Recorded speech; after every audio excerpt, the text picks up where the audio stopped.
안 보셨어요 그거 혹시? 봤어요. 네. 나는 솔로. 봤어요. 저 엄청 좋아요. 나는 솔로 팬이거든요. 저한테 나가보라고 하셨잖아요. 나는 솔로. 저 솔로라고 하니까. 아 지금 저희 사부님이 네. 미혼이시고 네. 네, 남자친구 없으시거든요. 네, 그래서 나가보라고. 나는 솔로 나가보라고.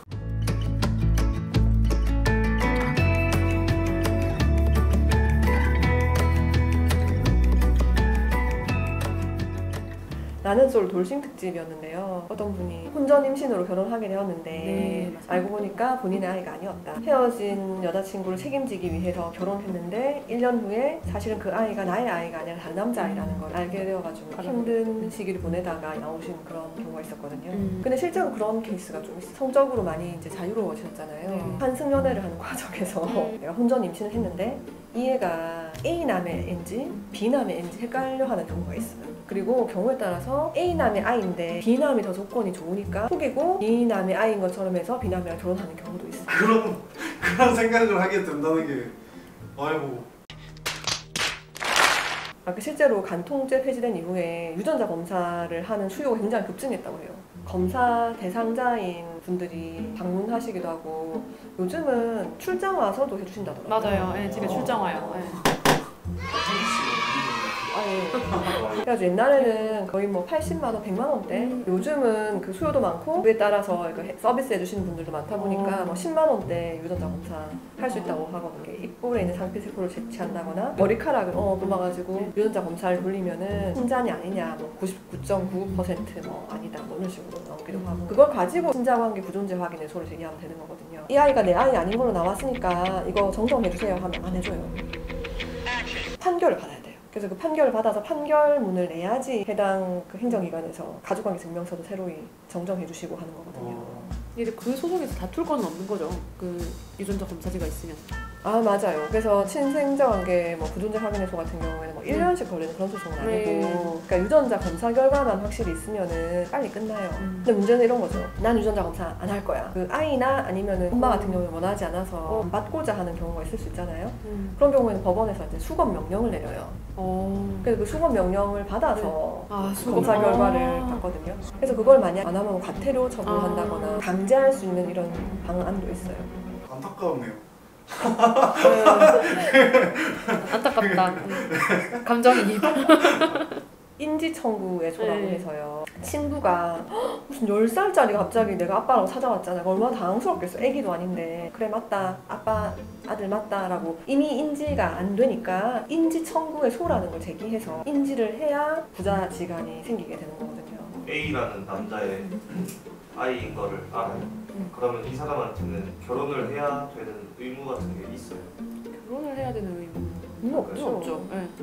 아이의 생물학적 아빠니까 그에 따른 책임을 져야 되는, 양육해야 된다거나 그런 의무는 있지만 그 결혼 관계도 반드시 성립시켜야 된다는 의무는 없죠. 그러니까 미혼모, 미혼부 뭐 이렇게 있잖아요. 혼인 취소를 하는데 그 혼인 취소라는 게 사실 쉽게 이루어지진 않아요.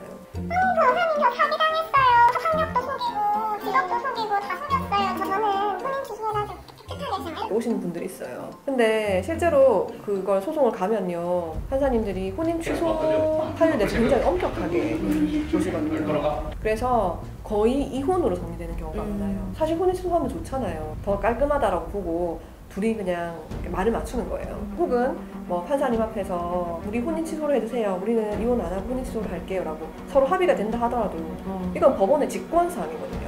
그러니까 판사가 보기에 혼인 취소 사유가 아니라 살면서 갈등이 생겨가지고 파탄된 걸 한다면 이혼으로 가라고 하시거든요. 그 우리가 결혼을 결심하기까지는 다양한 그 결혼의 판단 근거들이 있잖아요.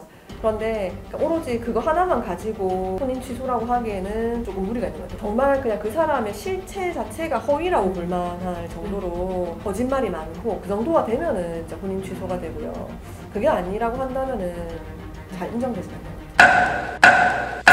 그러니까 남편분이 혼인 취소를 구한 사안이었어요. 이 남자분이 베트남 여성분이랑 결혼을 한 거예요. 이 베트남 여성분이 보니까 베트남의 소수민족이신가 봐요. 네네네. 이곳에서는 약간 겁탈해가지고 혼인하고 이런 것들 네. 문화적으로 있었나 네. 봐요. 결혼시대 때 이런 네. 때 보쌈에서 결혼했다 뭐 이런 얘기 그런 거 많이 들어보셨어요? 하잖아요. 그만큼 여성 인권이 바닥일 때는 네. 그냥 겁탈해가지고 결혼하는 거지 이런 문화가 있었던 거죠. 이 여성분이 굉장히 이제 미성년자 어린 나이에 옆 부족에 있는 남자가 와서 겁탈을 해서 아이를 낳은 거예요. 그래서 그 아이를 그쪽에서 데려가서 키우고. 네. 근데 이러한 사실을 그 결혼 중개하는 사람한테는 말을 했는데 이 결혼 중개인이 이 남편분한테는 말을 하지 않은 거예요. 그래서 남편은 난 속았다.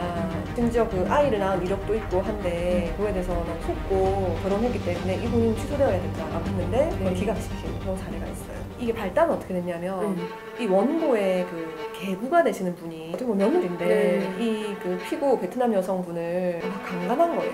그래서 그 형사 사건이 계속되면서 그게 항소심까지 가고 뭐 이러다가 네. 알고 보니 이 베트남 여성분이 자신의 출산 이력을 고지하지 않았다. 그렇기 때문에 이게 사기 결혼이 아니냐라고 하면서 이제 남편분이 원고가 되어가지고 혼인 취소를 구한 그런 사안이었거든요. 베트남 여성분이 그 아이와 뭔가 교류한다거나 만난다거나 뭐 양육비를 뭐 분담한다거나 뭐 이런 사정이 없었던 거죠. 그렇기 때문에 내밀한 프라이버시 영역이고 이거를 굳이 고지하지 않았다 하더라도 그것이 뭐 혼인을 하기 힘든 본질적인 기망이라고 보기는 힘들다. 네.